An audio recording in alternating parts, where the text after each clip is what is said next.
we about to move on over though. We about to get into situations dealing with my man's Trump, yo. So I know y'all been paying attention to this, but I want to bring on my man's Kevin O'Leary first. Let's hear what my man's Kevin O'Leary got to say. Hold on.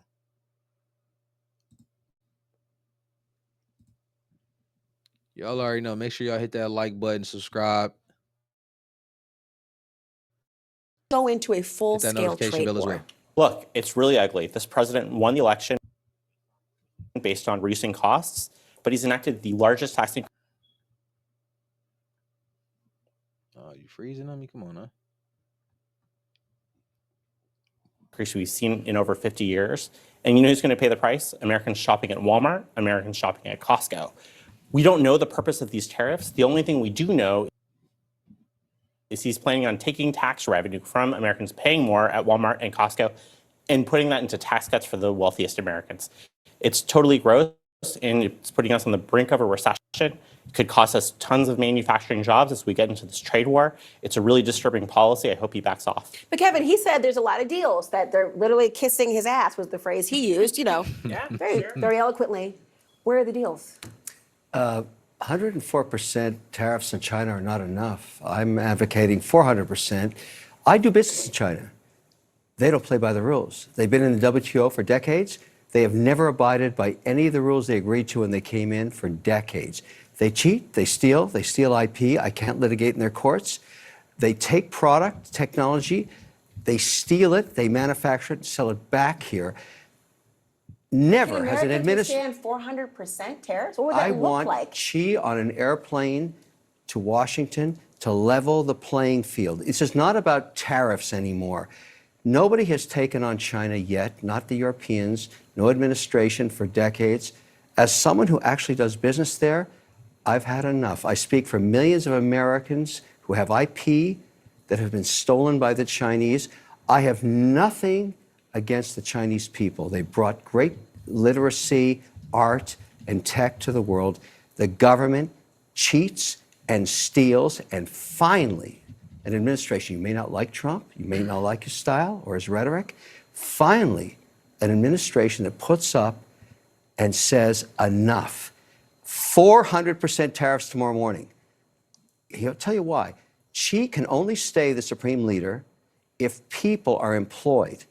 If we wipe out any business there, because we are still 39% of all consumables on Earth and 25% of the world's GDP, America is the #1 economy on Earth with all the cards. We will not have that forever.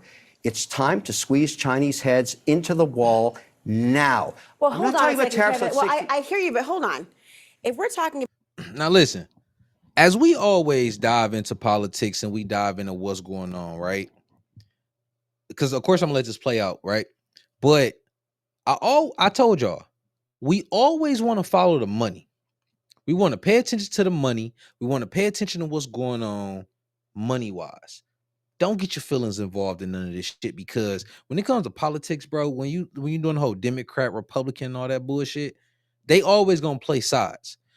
What you got to focus on is you as an individual. You have to see what's going on in the economy, and you have to figure out how to insulate yourself from all the bullshit. You got to figure out how to get your bag. You got to figure out how to make sure your family stays straight, no matter what's going on in the market, no matter what's going on in the political realm. You got to always focus on what's good for you, yourself, and your environment, right? And then also pay attention to what the rich people are doing. Kevin O'Leary is rich as fuck, and he's telling you, "Yo, I do business over there already. I know what they can and can't withstand." Listen, we all know China. Well, if you don't know, you should know. But China is like is a dictatorship.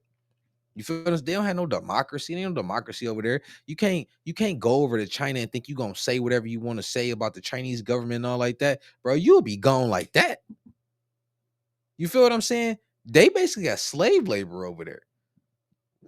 So when everybody talking about, oh, everything's gonna go up for us and all like that, and everything's gonna be so much more expensive and blah blah blah. Bro, go do your research. Now, granted, yes, a lot of products come from China that we buy. But one thing I want y'all to pay attention to is this. If we have the money If we consume everything around the world, remember what they say in business? The customer is always right. Because if we stop spending money with y'all motherfuckers, y'all economy will now start to crash. Now I know some people they go into like the US bonds because China got that, China got this, China, China got all this shit. But China economy is fucked. Like China is not booming out of this world with money. They not. So don't let them fool you with that shit. China is very dependent upon us because we spend so much money with them. And if we start spending, same thing that happened with Canada. Remember all that shit with Canada. Oh, why are we doing this to our greatest trading partners and blah, all this bullshit? And all the people in the US, well, not all of them, but people in the US was complaining and bitching. Oh, well, you can't do this to Canada and all. What Canada do? We hit their ass with them tariffs. Manufacturing start shutting down and all like that. Then what happened? They was like, yeah, we gonna hit y'all back retaliatory and all. What happened? Did they cut our electricity off?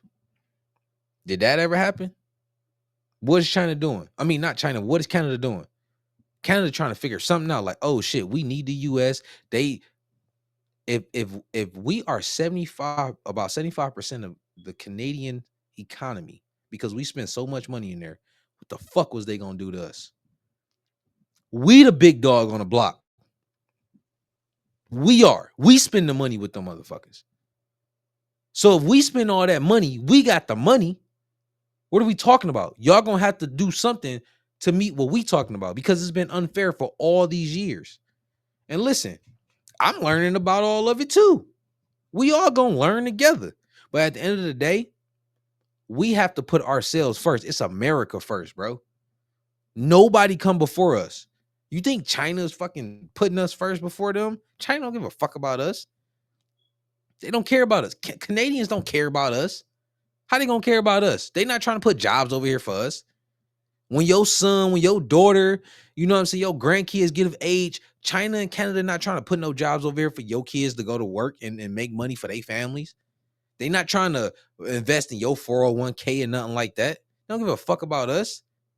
They only care about us because of our money.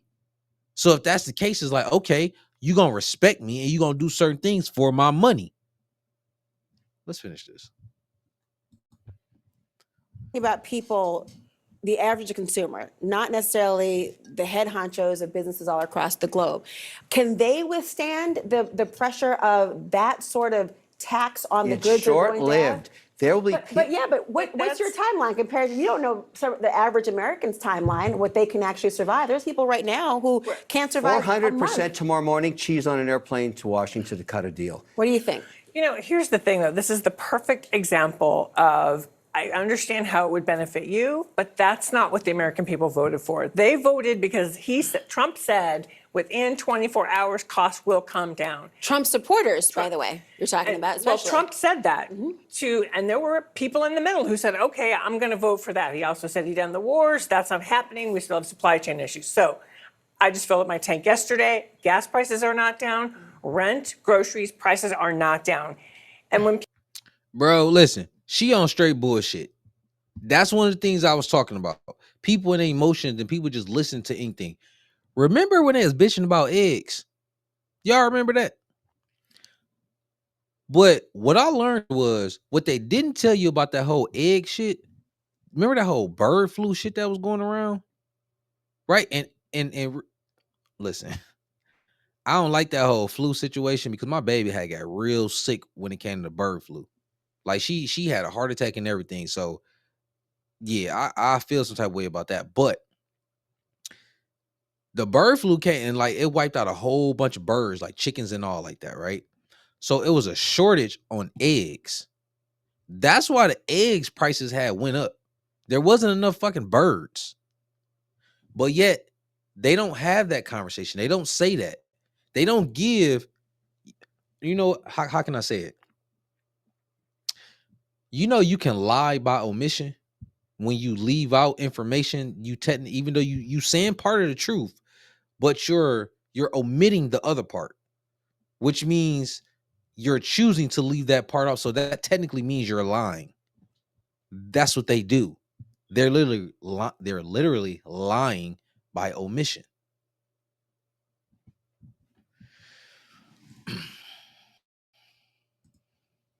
People are looking what's happening in the markets and they see the uncertainty and they see their 401ks. I had to listen to my mom talk about her investments on Sunday and she's nervous. I get it. On top of that, though, don't forget, tomorrow we're going to have a vote on a budget that is going to be also another series of cuts for the American people and a little bit of gamesmanship, as you were saying, so that we can sort of pay for the tax cuts for folks like Kevin. Then we've also got Doge, and we've got the impact that the Doge cuts.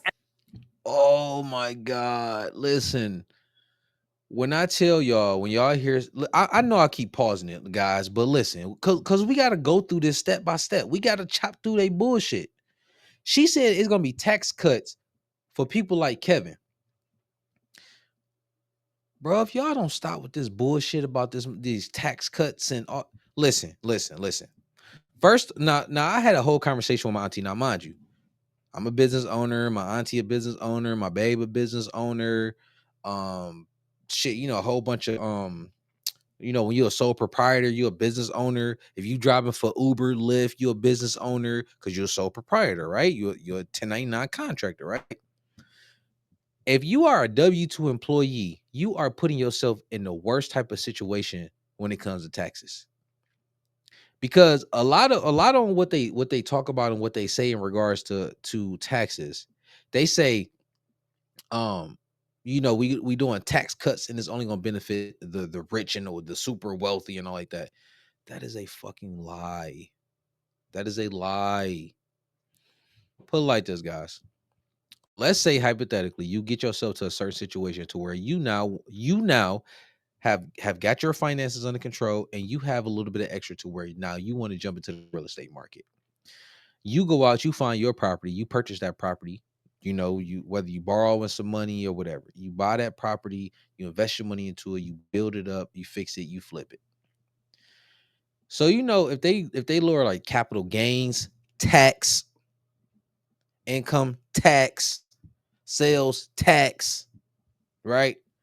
You lower all that because remember they was trying to raise capital gains tax. And there's another tax they was trying to increase. It was what was the tax? The tax was I think it was like they wanted to drop it down like 21 or something. I forgot what tax it was. Don't quote me on that. But anyway, if you as a regular individual who's been building yourself up and you get yourself to a certain point and now you fix and flip and all like that, doesn't the tax cuts help you because now you gotten yourself to a situation to where now you can benefit? See, what a lot of people don't tell you is once again, America is a federal corporation. It's not just a country. This country is a business. That's why they benefit businesses, entrepreneurs, all like that. Why? Because businesses, entrepreneurs, real estate, all that contributes to what? GDP, which gross domestic product. It contributes all of that, but and they also want to give you a benefit. Why? If you are a landlord, guess what? The government can't provide housing. So you as a landlord, you're providing housing. You took a risk and now you're giving back to the people. So now you're going to be able to write stuff off that another person wouldn't be able to write off. If you're an entrepreneur, you create a business, you're providing jobs, you're helping the economy, you're stimulating the economy. So you're going to get certain benefits from that. To where the W-2 employee who's not giving anything or creating any opportunities, they're not going to be able to benefit from that. When you start a business, you get way more tax deductions and breaks than the regular W-2 employee. So what she's talking about, she's feeding you bullshit. And that's why I say you have to, once you start learning, once you start asking those questions, you start chopping through their bullshit because they lying. Then when she sat here and said about her mom and her 401k and all like that, if I remember correctly, do y'all know some people can't even choose what stocks their 401k like goes into? But yet, what this is doing is for the people who want to go out there and figure out and create opportunities and make money for themselves. What Trump has been doing in regards to these whole tariffs and all that and the volatility of the market, bro, he's literally been creating opportunities for motherfuckers to go out there and make money. Prime example. if you've been paying attention to the stock market over time, when they talk about tariffs, you hear about analysts on Wall Street, oh, the tariffs are going to be bad for the market and blah, blah, blah. And I know y'all heard when people have said that people make money and whether the market is down or whether the market is up, they're going to make money. That's because once you start learning it, you know how it moves, all like that. There's plenty of opportunities. Bro, there was so many opportunities soon as Trump hit with them motherfucking tariffs when it came to the market. So many. I'm just mad that I didn't have the extensive capital that I needed to capitalize off of it. I capitalized a little bit, but not in the way that I really wanted to. But literally, you could have came in and made real cheese in the market when that shit dipped, and then when he paused it, it shot back up. Just because you got this stuff where it's being manipulated to where it's going up and down, that don't mean that you can't make no money. You just got to be ready. You got to be ready to move when the opportunity presents itself. You got to. And the cuts in jobs are actually having on economies around the country. So it's when you layer all that together. And I think what you saw over last weekend is people don't want to wait anymore. People are angry. I mean, we saw incredible turnout over the weekend in rallies all across the country. We're seeing it in the polls. People are frustrated. I want to bring this into real terms as well. I mean, I'm an everyday person. I'm going to tell you that right now. And so when I think about how much things cost, I want to know things I'm going to afford or not afford. Listen to what somebody who's a furniture store owner in Kansas had to say about, say, the price of a sofa. With the 54%, if we sell a sofa for $1,000, we will have to sell it for $1,299. And if it's 104%, then that sofa will be over $2,000. I don't think they can afford it. Zolan, that's a real figure for a lot of people. A $2,000 couch as opposed to what they thought they were going to spend? Yeah, that means higher prices for average Americans. And by the way, that's what Republicans in Congress right now are also worried about here. Hearing from their constituents at town halls and as the weeks go by, if consumer prices go up, that economic frustration then turning into political backlash against them and the administration. So Kevin's point is that it's short-lived. What's your reaction? Well, I mean, it's up to debate whether it's actually going to be short-lived at this point. Consumer prices going up. Again, economists say U.S. importers do pay the price of tariffs. That then goes down to the consumer. Also, one thing that is consistent right now is uncertainty. There's uncertainty right now. And this gamble that the administration is doing that the average American will be able to weather through any type of economic frustration is bet on the idea that you'll then have investment in American manufacturing. Tough to pair investment with uncertainty. So where does consumer confidence factor into all this? If people are nervous about what they can or cannot afford, how about that short-lived proposition? I mean, it's plummeting. And I think the only way we're going to restore it is if Congress takes back the car keys from the president and takes away his power to impose the largest tax cut in 50 years with the stroke of a pen. That's the only way that people are going to have confidence. If he announces the series. Check that out. I don't think that's a thing. I know it's Mock's idea of U.S. made iPhones. So they saying that the iPhone's gonna go up. I think it was like right now they 1,100 is gonna go up to like 2,000, something like that. Really? So we making, when you start to understand what Trump has going on, what he's doing, and then you try to compare it to where, our iPhones is going to be more expensive. It's like that's what the fuck we arguing about, really? iPhones being more expensive. So you can't get the new iPhone, and first off, you leasing the phone anyway. It ain't like a majority, the average American. They're not cashing out on their phone as it is anyway. So instead of it being $50, it's gonna be $80. Bro, y'all motherfuckers gonna finance it to hell anyway. Like, let's keep it a buck, bro. Like, when they get on here, they try to paint out this narrative like, oh my God, the average American, the cost of the couch is going to be $2,000 instead of $1,000. Okay.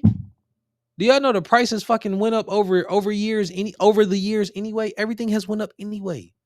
So why y'all trying to paint this narrative like, oh my God, it's going to go up $1,000? If you want the couch, you still gonna go buy the couch. You still gonna figure out a way to finance the couch, are you not? Y'all want to know something? They since they want to sit here and talk about, like, the financial budget and all like that. Do y'all know that America has not been in a surplus far as the fiscal budget since the Clinton era, and that was around the time shit we was born. I was born 93. So since I've been born, bro, we have been in a deficit the entire time. The entire time. But yet they want to talk about iPhones and couches and PlayStation and Series of deals tomorrow. What's going to happen? In a month from now, nobody's going to have any confidence that this is going to go away as long as he has, basically the gun on the Resolute desk. American consumers, businesses are all at risk as long as it's there. Oh, we're talking about obviously sofas, but how about iPhones, which so many people have? There's this notion of making it in the United States. Talk to me about that, Kevin. What is the likelihood that that could actually happen? There are people who are saying, fat chance. that shit's not gonna happen, bro. Moving manufacturing back to the U.S. takes a long time, but I'm still focused on two aspects. I mean, you have to differentiate the tariffs negotiated between countries, because the Eurozone just 48 hours ago said something remarkable. For the first time in decades, we're willing to go to 0 on 0. That means they open up all markets to all products, all services. That's a huge win. So forget about Israel or Thailand or Cambodia. We're talking about one of the largest economies on earth saying, okay, we get the joke. You want to sell cars? You want to sell a Corvette in Berlin? We're okay at 0. We've never had that before. So let's call that a huge win. We haven't done the deal yet, but let's get the German people over here to start negotiating that. Agriculture in Britain will go to 0 on 0. Canada, we'll love to do energy 0 on 0. So that's a huge win for him. Huge. He hasn't even taken advantage of it yet. I thought, Kevin, part of it, I'm curious from your perspective and everyone, if one of the biggest assets of a negotiation is leverage, if he has said they're here to stay, does that remove some of the ability for him to negotiate in the long run with these countries? Well, I'm trying to differentiate between the trade non-parity. For example, you talk about Thailand. I have a company that makes greeting cards. Hewlett-Packard laser cutters making greeting cards in Thailand because labor's cheap, and we FedEx them every day here. They only have an economy of 35 billion, and the deficit is 200 billion. That country will never have trade parity with us. It's too small. But we can go to 0 tariffs with them. And I'm telling you, there's a difference between getting everybody at 0 on 0, which is free trade basically, which for Trump would be a huge win.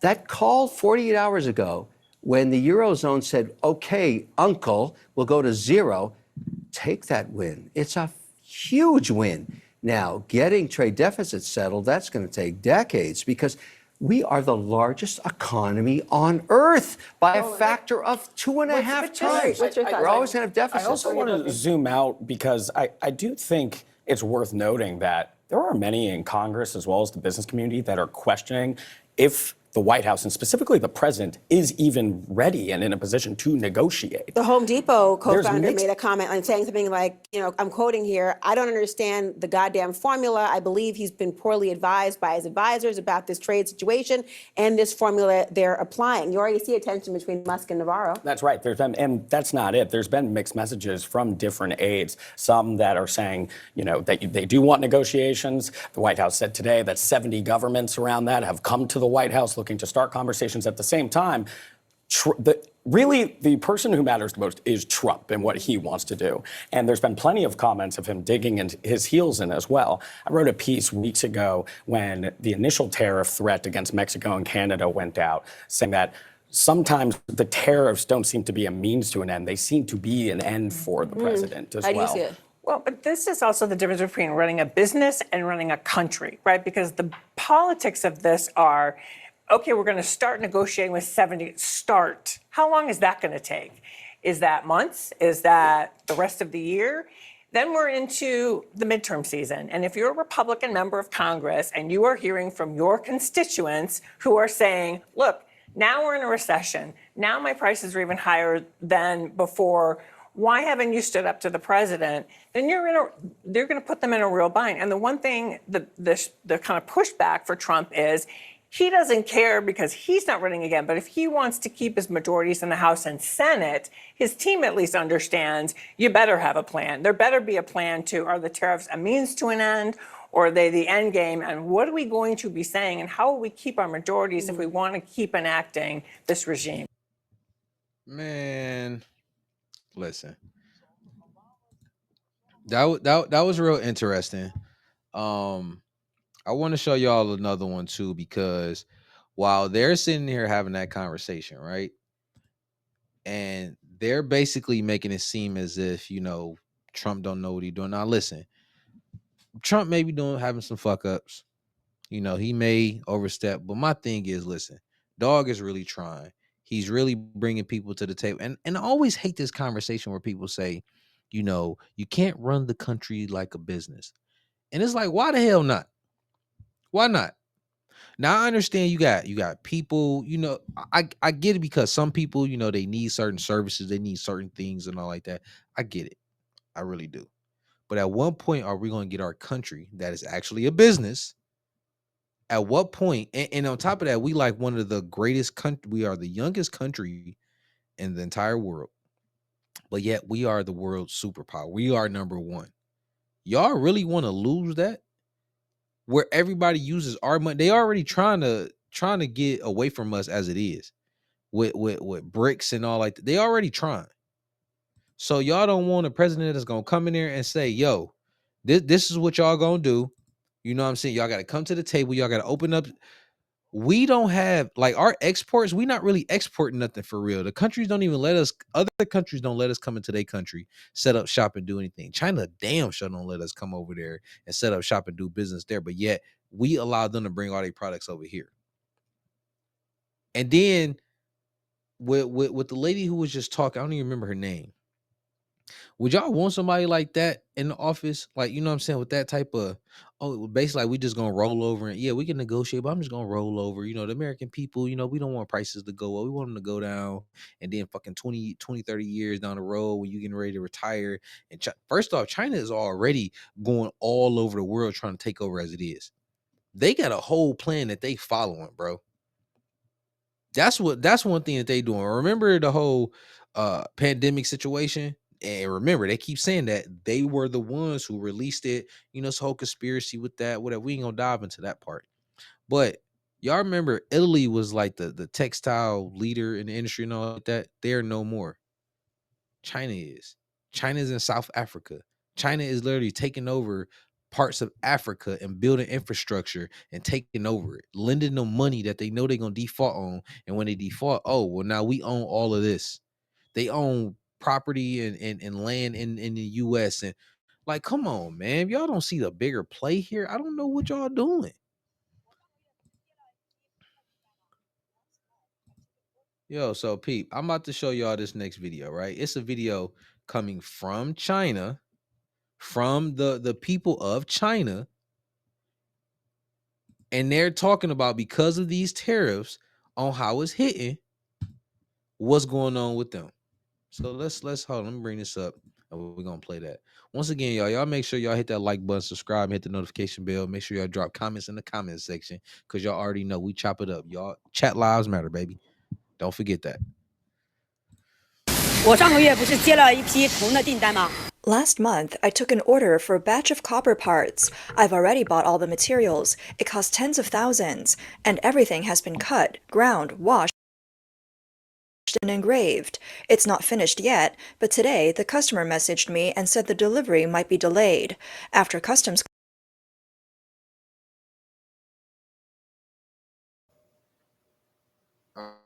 Back. All right, we good. clearance, the taxes have gone up too much. A TikToker who works as a bulk trade supplier shared in his video the huge pressure he's under after the sudden increase in U.S. tariffs. 订单量5000多万美金，今年我们订单已经排到了26年的5月份。 Our orders are worth over 50 million US dollars. Oof. This year, we're already booked through May 2026. That's a lot of business. But with this 30% tariff hike, the impact on us is huge. If you're a small startup, it's not such a big deal because you don't ship enough to fill an entire container. But for us, it hits hard. Our profit margins in bulk trading are already razor thin. Now with a 34% tariff, it's like getting knocked to the ground. He said the only thing he can do for now is wait. His backup plan is to ship through third-party warehouses in other countries. That's the only way forward. On April 7th, the owner of a clothing factory posted a video saying the entire foreign trade apparel industry in China is filled with anxiety. 现在做外贸单的 Everyone doing foreign trade now is nervous. 50% tariff is just scary. Who's going to place orders under these conditions? But mind you, they sitting here so worried about, oh, Americans are going to pay more money and all like that. They scared as hell over there. Their whole economy over there. Look what's going on there. They worry about collapsing. Once again, our money is funding their economy. You feel what I'm saying? So if our money is funding their economy, what do you think gonna happen? They gonna have to fall in line. Like, come on, man. Don't, like I said, don't fall into that BS, bro. Don't fall into it. We gonna finish out a few more minutes on this. Everyone doing foreign trade now is nervous. A 50% tariff is just scary. Who's going to place orders under these conditions? Sure, some clothing businesses are still busy, but it's hard to make money anymore. US orders only make up part of our business, but there are so many clothing factories in China. If we all turn to Europe and there's no US orders, then think about it. Won't competition at home become even worse? Domestic sales are also weak this year. People just don't have money to spend, so how can this market possibly improve?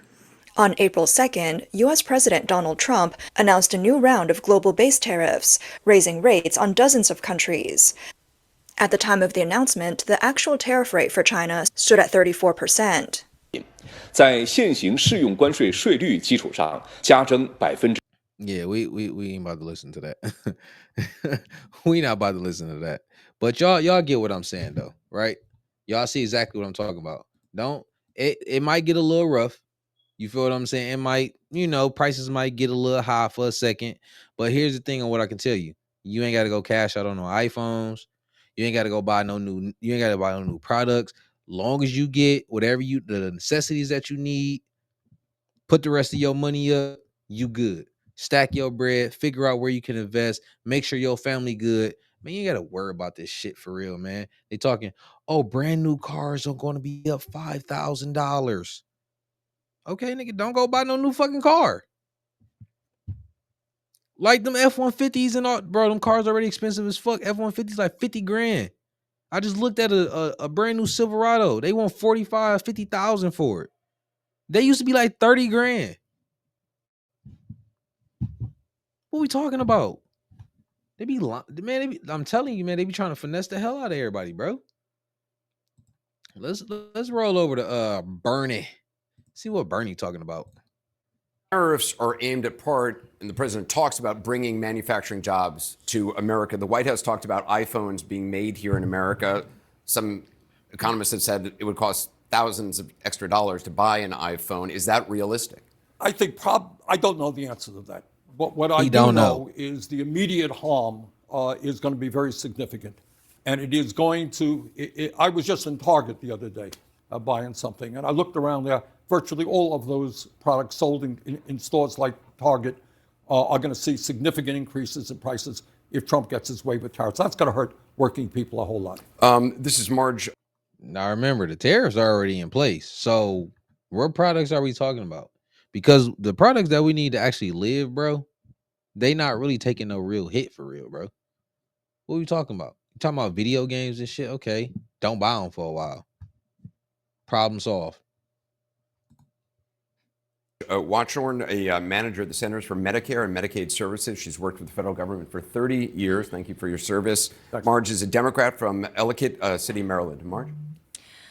Senator, what would you say to federal employees who are concerned about the careless workforce cuts being effectuated by Elon Musk and Doge? I want to say two things about that. First of all, thank you and your colleagues for your years of service. The vast majority of federal employees are trying their best to do the jobs that have to be done to protect the American people, and I thank you all very much for that.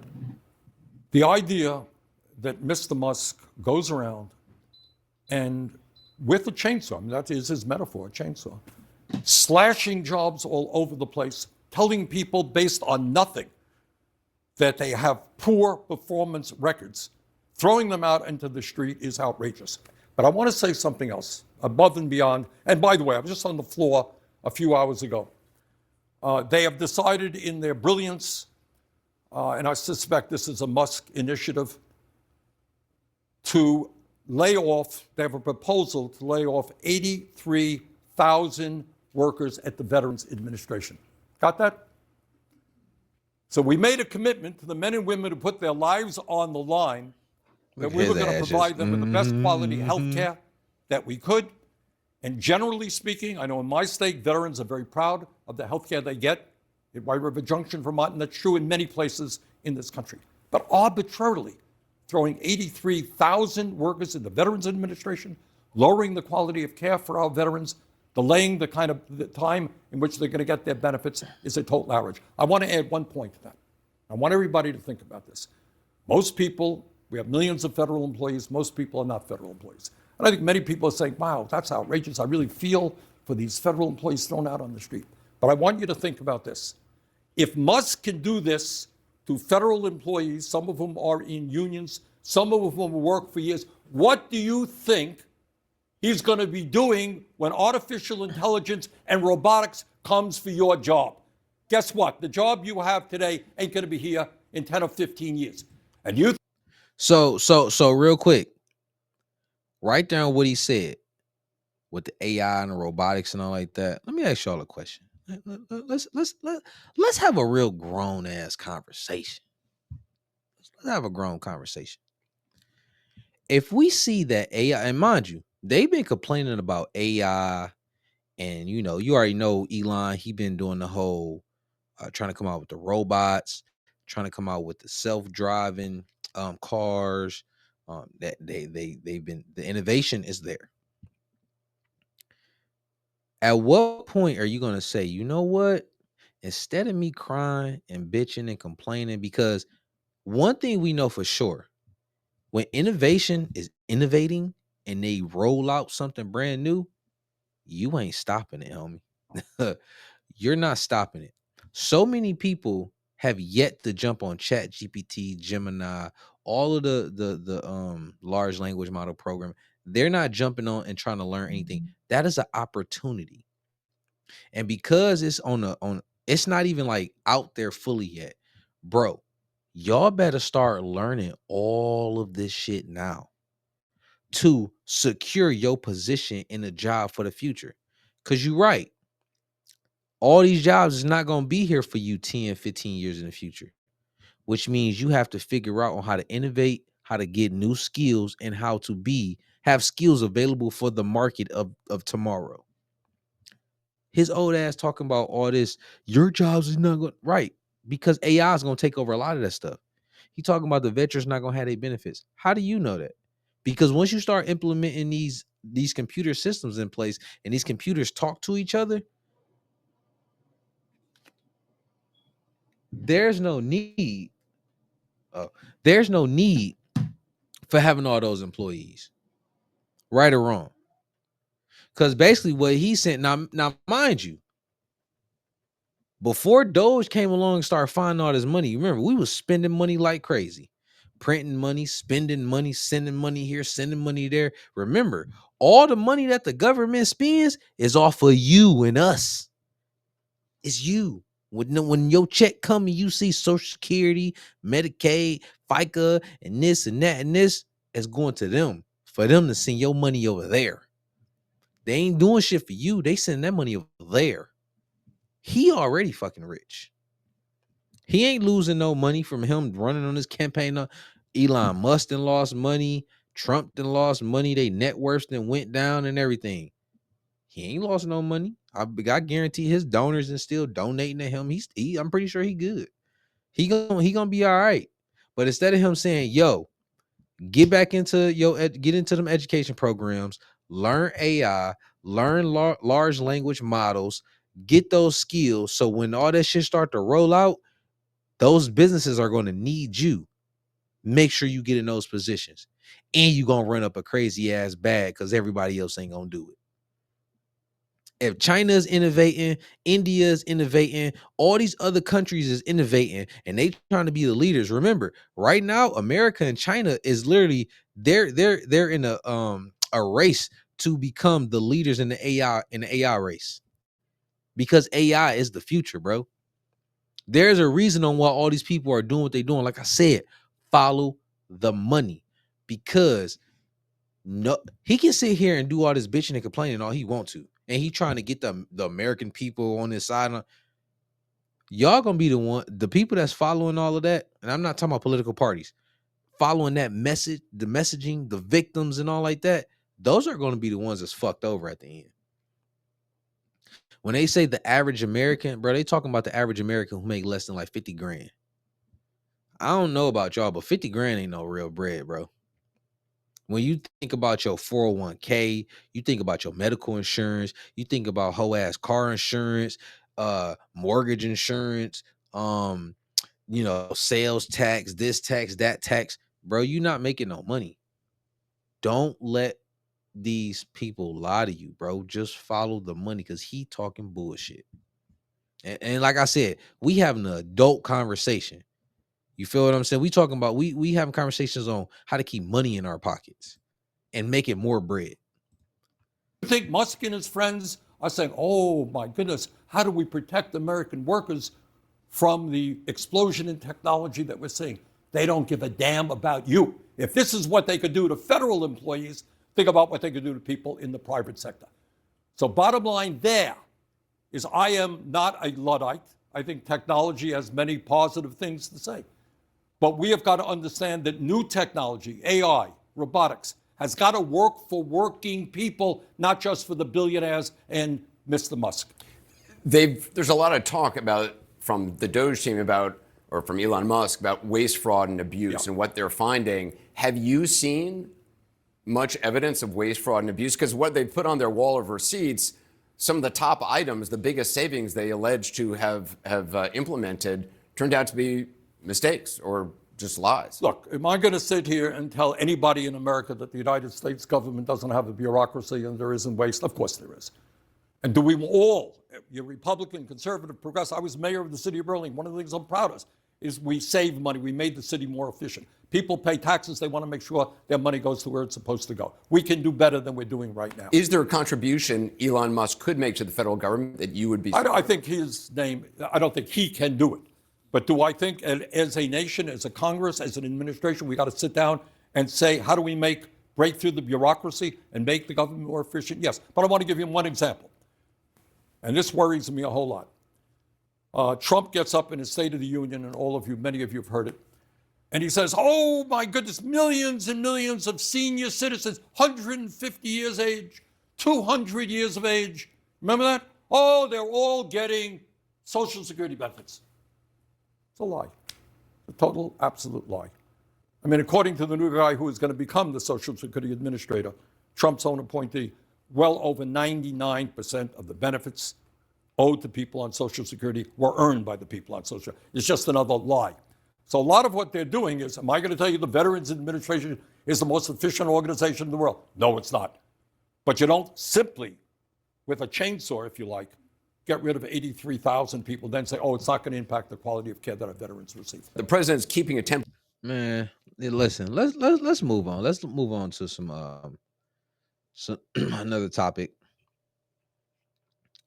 because Bernie can say whatever you want to say, but my thing is this: they wasn't trying to do shit. They wasn't.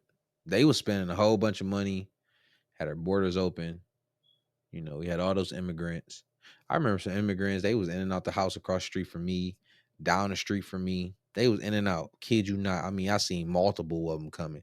Then a few houses down before this dude, older dude bought it. They was up in there, didn't speak a lick of English. You know what I'm saying? School was started. Their kids wasn't in school. Kids was running, you know what I'm saying, around. They ain't, you know, since Trump been in office, like, they ain't nowhere to be found no more. They all gone. Kid you not. So yeah, he's sitting here talking that bullshit, man. Listen, I can't listen to BS for too long. Like, it gets real irritating. That's all I'm saying. Like, it's crazy. So let's move on to the next part of the show. I have something that we need to discuss. Let's get this up out of here real quick.